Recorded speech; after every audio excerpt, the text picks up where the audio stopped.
explaining what's in the elusive Milk Plus from Stanley Kubrick's A Clockwork Orange. Stanley Kubrick's A Clockwork Orange, which released in 1972, provides an almost poetic portrayal of violence through its choreographic execution of the quote ultra-violent scenes, and this violence is fueled by the oh-so-elusive Miloko Plus, which Alex and his Druids consume as a rite of passage before embarking on an evening of ultra-violence. But what's in this mysterious substance? Well, the Clover Milk Bar which Alex and his Druids visit offers three variations of Milk Plus, those being Milk Plus Velicet, Synthemesk, and Drencrum, with each variation containing a different concoction of psychoactive chemicals which result in three very different effects, with Milk Plus Velicet likely being mixed with amphetamines similar to speed, with this being represented in the word Velicet, which shares phonetic similarities to the word velocity, which suggests that the drink is used to sustain high energy levels for long periods of time, which is an expected effect when taking amphetamines. We then have Synthemesk, which is likely to contain a synthetic form of mescaline, which is a strong psychedelic compound found within certain species of cacti, and this is likely to be a synthetic version of it due to the name Synthemesk, with synth meaning synthetic and mesk referring to the psychedelic compound itself,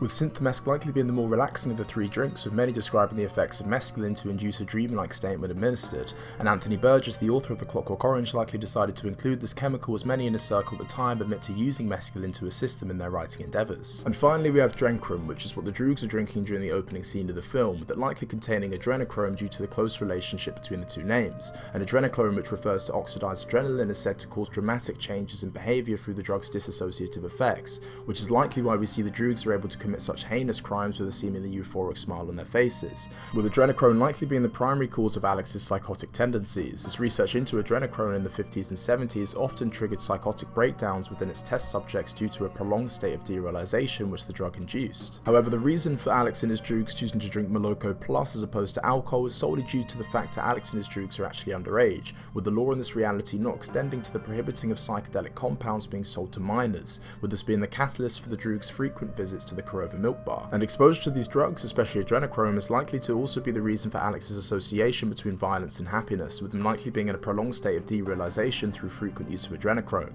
and this ultimately points the finger to the regulatory body responsible for the nation's health and well-being, with there being a clear neglect to the youth when it comes to ease of access to such chemicals. Well, I hope you guys enjoyed, and I hope you have a great rest of your day, evening, whatever, and Bandman out.